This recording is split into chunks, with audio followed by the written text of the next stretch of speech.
వైపు. ఇవాళ విశాఖ జిల్లాలో గూగుల్ కానీ ఐటీ కంపెనీలు అనేకమైన అభివృద్ధి చేస్తున్నాం. మన బడ్జెట్లో కూడా 30,000 కోట్లు కేటాయించడం జరిగింది. ఇవాళ మెట్రో ఏదో ముందుకెళ్తుంటే తీసుకొచ్చి ఇక్కడ కూడా ఏదో అలుకులను సృష్టించాలి, కులాల మీద చిచ్చు పెట్టాలి, ఈ రాష్ట్రాన్ని ఇంకా నాశనం చేయాలన్న దురుద్దేశంతో మీరు వ్యవహరిస్తున్నారు తప్ప ఎక్కడైనా సరే కనీసం రాష్ట్ర బాగు కోసం కానీ కులం బాగు కోసం ఎప్పుడు ప్రయత్నం చేయడం జరిగిందా మీరు? దాంతోపాటు ఇప్పుడు ఇంకో విషయం కూడా, ఈ మధ్యకాలంలో రాష్ట్ర కాపులందరూ ఈయన ఏదో పేటెంట్ లాగా ఈయనకి కాపులందరికీ రాసి ఇచ్చేసినట్టు వ్యవహారం కూడా జరుగుతుంది. దయచేసి కాపులందరూ కూడా అర్థం చేసుకోవాలి.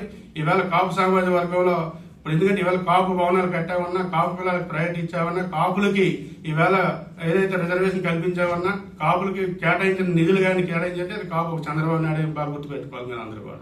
ఇలాంటి యాదవులు వచ్చి ఈవేళ రాష్ట్ర నాశనం చేయడం గత 5 ఏళ్ళు చూసాం. రాష్ట్ర నాశనాన్ని కోరుకున్నారు, ఈవేళ కులాన్ని నాశనాన్ని కూడా కోరుకుంటున్నారు. కాబట్టి ఇలాంటి వాళ్ళని ఎక్కడ పెట్టాలని చెప్పి ఈ సభకు తెలియపరుచుకుంటూ, ఇంకోసారి మళ్ళీ కులం మీద చిచ్చు పెట్టాలి లేకపోతే రాష్ట్ర ప్రజలు ఇబ్బంది పెట్టడానికి ప్రయత్నం చేస్తే మాత్రం తప్పకుండా కాపులందరూ కూడా గమనిస్తున్నారు. త్వరలోనే మీకు బుద్ధి చెప్తారని చెప్పి తెలియపరుచుకుంటూ సెలవు తీసుకుంటున్నాను.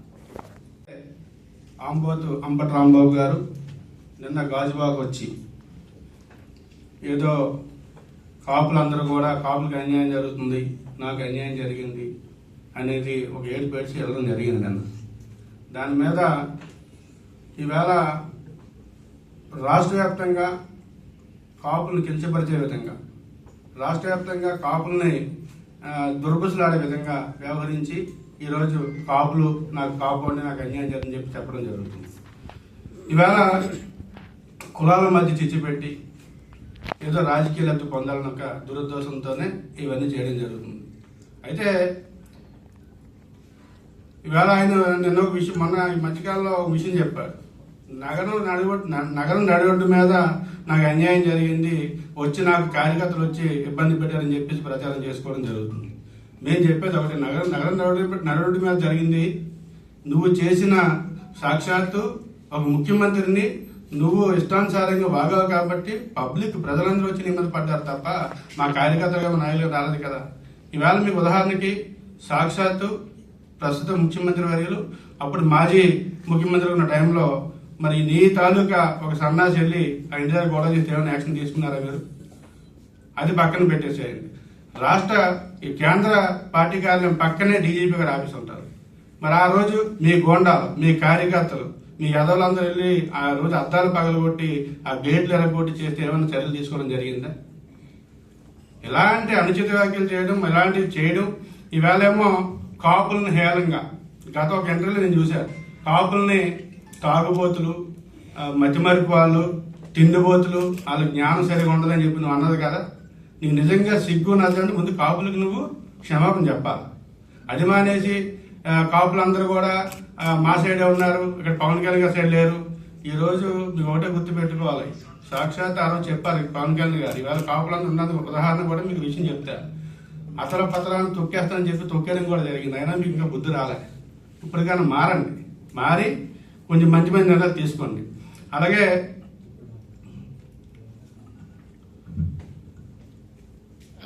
ఈ మధ్య ఎక్కువ ట్రోల్ అవుతుంది, మా రెడ్ బుక్ మా కుక్క కూడా భయపడదు. కుక్క దేని భయపడదండి? ఒకసారి మీరు ఆలోచించండి. ఇది ఏమైనా బుద్ధి ఉందా మాట్లాడుతున్నాడు? కుక్కకి రెడ్ బుక్ ఏమైనా సంబంధం ఉందా? ఇదో ఎదవ కాకపోతే అసలు కుక్కకి ఏమైనా చదువు లోకేష్ గారు బుక్ రాసింది తెలుస్తుందండి. ఈ ఇంట్లో కుక్కలు ఉన్నాయంట, ఆ కుక్కలేమో రెడ్ బుక్కి భయపడవాట. అదే ట్రోల్ చేస్తున్నాడు ఇప్పుడు సన్నాసి. కానీ బుద్ధి కూడా ఉండాలి. కుక్క నువ్వు ఒక సన్నాసి, నువ్వు భయపడుతున్నావు కదా. ఇప్పుడు ఇవాళ నువ్వు వచ్చపోసుకున్నావు కాబట్టి వచ్చి కాపులు అని చెప్పి ఒక కార్డు బయట తెచ్చి నువ్వు వాడుకుంటున్నావు. నీకు బుద్ధి కూడా ఉంటే ఆ కాపును అసలు కులాన్ని ఈరోజు రాష్ట్రంలోనే మీరు చూస్తున్నారు. ఇవాళ గాజాకు వచ్చి మాట్లాడారు. మీకు అందరికీ విషయం చెప్తారు. రాష్ట్రంలో అత్యధిక మేత ఊరుకుని పక్కన పెట్టి కూర్చున్నాం నిన్న. ఆయన తెలుసు కదా కాపు ఒకసారి పవన్ కళ్యాణ్ని 3 పెళ్లిళ్ళు అంత పొడిచిందంటే ఇవాళ తీసుకెళ్ళి ఎక్కడో పెట్టారు. రేపు పొద్దున్న ఇప్పుడు ఆల్రెడీ నిన్ను పవన్ కళ్యాణ్ గురించి మాట్లాడే కాబట్టి నిన్ను కూడా అక్కడ ఓడించడం జరిగింది. రేపు పొద్దున్న నీకు డిపాజిట్లు వరాలని చెప్పి ఇవాళ ఈ సభకు తెలియపరుస్తారు. అలాగే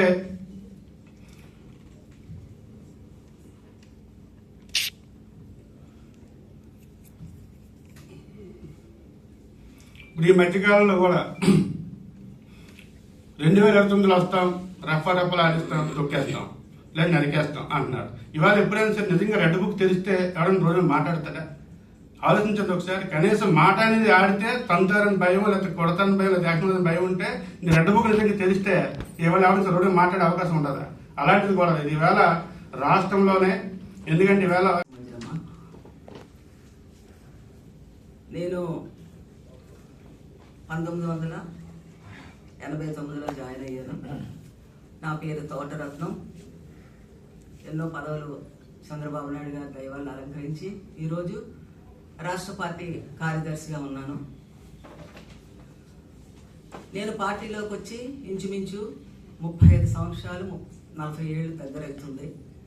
ఈ రోజు వరకు కూడా కాపు కమ్యూనిటీలో ఒక సామాజిక వర్గం అని చాలా ఉన్నతంగానే మాకు గౌరవించారు. కానీ ఈరోజు పరిస్థితి మా కాపు సామాజిక వర్గం అని చెప్పుకోవడానికి మేము సిగ్గుపడుతున్నాం. ఎందుకంటే ఒక ముసలము బయలుదేరితే మొత్తం అంతా నాశనం చేసేస్తుంది. ఆ విధంగా ఈరోజు కొత్త పెళ్లి కొడుకు లాగా వైసీపీలో అడుగుపెట్టి తనకేదో పెద్ద ఉన్నతమైన స్థానాలు సుస్థిరంగా ఉండేటట్టుగా ఆయనకి ఏర్పాటు చేసేస్తారని, రెడ్డివాసి ఏసీసీ నిలబెట్టేస్తారని వాళ్ళ అధినాయకుడు ఏదో మగ్గి పెట్టడం జరిగింది. దాన్ని బేస్ చేసుకొని ఈరోజు ఈ అంబటి రాంబాబు గారికి కన్ను మిన్ను తెలియకుండా, తన మన భేదం లేకుండా విడిగా నోరుంది కదా అని నోటికి వచ్చినట్టుగా ఆయన మాట్లాడటం జరుగుతుంది. ఆ రోజు చంద్రబాబు నాయుడు గారిని 51 రోజులు అరెస్ట్ చేస్తే ఎంతమంది తెలుగుదేశం నాయకులు ఇంటి మీద పడి ఆస్తుల ధ్వంసం చేశారే, మరి ఆ రోజు నీకేం నొప్పి కలగలేదా రాంబాబు గారు? ఆ రోజు మరి కాపు నాయకులు నీకు కనపడలేదా రాంబాబు గారు? మరి ఏమైందండి ఈరోజు? నీకు ఏదో ఒక 20 ఎకరాల స్థలం కోసం అని చెప్పేసి అది రీజనబుల్గా ఉంటే నువ్వెందుకు భయపడతావు? నీకు భయం ఎందుకు? దాన్ని బేస్ చేసుకొని విడిగా నేను గాజువాకులు అని నువ్వు మాట్లాడడం కరెక్టా? ఒక్కసారి ఆలోచించండి. మనమందరం కాపు కాపు అన్నావు. మీకు నిజంగా కాపు చిత్తశుద్ధి ఉన్నట్టయితే మీరు చేసింది కరెక్టా కాదా అని గుండె మీద చేసుకొని ఆలోచించండి. ఎందుకంటే కాపులకి ఒక ప్రత్యేకమైన స్థానం ఉంది. ముఖ్యంగా విశాఖపట్నం జిల్లాలో, మన ఆంధ్రప్రదేశ్లో ఎక్కడికి వెళ్ళినా సరే 50% కాపులు ఉన్నారు. కానీ ఎవ్వరు కూడా మీకులాగా ఎర్రవిగిపోయి మీకులాగా మాత్రం ప్రవర్తించట్లేదు. ఎందుకంటే మాకు ఆత్మాభిమానం ముఖ్యం. నిజంగా చెప్పాలంటే మీకు పుట్టిన విషయంకి నేను వెళ్ళను, కానీ మీరు బ్రతికేది కాపు కమ్యూనిటీలో కాబట్టి మీరు ఒక నిర్భరతతో, మీ యొక్క నీతి నిజాయితీతో బ్రతకడం నేర్చుకోండి. ఆ రోజు F-1 తీసుకొచ్చి కాపులందరినీ పక్కా తోసేశారు కదా మీ జగన్మోహన్ రెడ్డి గారు. మరి అప్పుడు ఏమైనా నీకు నొప్పి కలగలేదు? ఏమీ మాట్లాడలేదు ఎందుకు? మీ నాయకుడు ఏమనంటే ముట్టి మీద తను బయటకు తోసిస్తాడని భయమా మీకు? లేకుంటే ఎందుకు? మరి కాపులకి ఇంత అన్యాయం చేశారే మీ జగన్మోహన్ రెడ్డి. ఏ ఒక్క రోజైనా సరే నోరిప్పావా? మరి ఈ రోజు నోరెందుకు నీకు పైకి లేస్తుంది? ఎందుకంటే ఇప్పుడు రేజింగ్ లో ఉన్నది తెలుగుదేశం గవర్నమెంట్. దాంట్లోనే ఏంటంటే ఆయన చేసిన, చంద్రబాబు నాయుడు గారు చేసిన ముఖ్యమైన కార్యక్రమాలు ఎన్నో అభివృద్ధి పనులు చేశారు. సూపర్ 6 అన్నారు, అది సక్సెస్ చేశారు. ఎన్నో కార్యక్రమాలు చేసి దేశ విదేశాల నుండి పెట్టుబడులు తీసుకొచ్చి ఈ రోజు దేశాన్ని, ఒక ఆంధ్రప్రదేశ్ని ఒక ఉన్నతమైన స్థానంలో నిలబెట్టారు. ఈ రోజు నీకు ఈ ఉన్నతమైన స్థానం చూసి ఎవరిని వదలాలని తెలియక నోటు దురదున్న నీలాటోల్ని ముందు పెట్టుకొని రాజకీయం చేస్తున్న ప్రబుద్ధుడికి బుద్ధి జ్ఞానం అన్నది ఉన్నట్టయితే, నోటికి అన్నం తింటున్నట్టయితే అది చేసింది కరెక్టా కాదని ఒకసారి ఆలోచించుకోమని ఈ సభాముఖంగా నేను ఈ పత్రికా విలేకరులకు తెలియచేసుకుంటూ మీ వరకు నేను ఈ వార్త వస్తుందని మీరు సక్రమైన మార్గంలో నడవాలని కోరుకుంటూ సెలవు తీసుకుంటున్నాను. జై కాపునాడు. ఏదైతే వైసీపీకి చెందినటువంటి మాజీ మంత్రివర్యులు అంబటి రాంబాబు గారు ఒక పత్రికా సమావేశంలో, మీడియా సమావేశంలో అనేక అవాకులు చవాకులు మరి చెప్పడం జరిగింది. దాన్ని మేము తీవ్రంగా ఖండిస్తున్నాం. ఏదైనా మరి విధ్వంసం చేస్తుందంటే గత ప్రభుత్వం మా తెలుగుదేశం పార్టీకి చెందినటువంటి అనేక నాయకులపై, ఇళ్లపై దాడి చేశారు.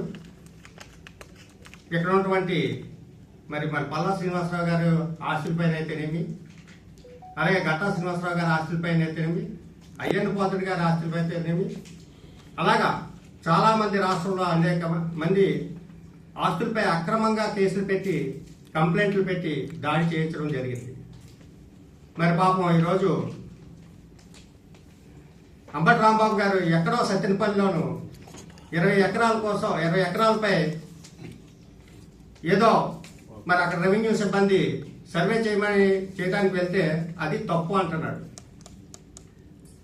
ఏదైనా సరే చట్టపరంగా నీ మీద ఉన్నటువంటి అభియోగాలని వైట్ పేపర్ లాగా నువ్వు నిరూపించుకోవాలి. ఆ రోజు లేని తప్పులు ఈ రోజు నీకు ఎలా వచ్చాయని చెప్పేసి మేము ప్రశ్నిస్తున్నాం. కాబట్టి మరొకటి చెప్తున్నాడు, వైసీపీ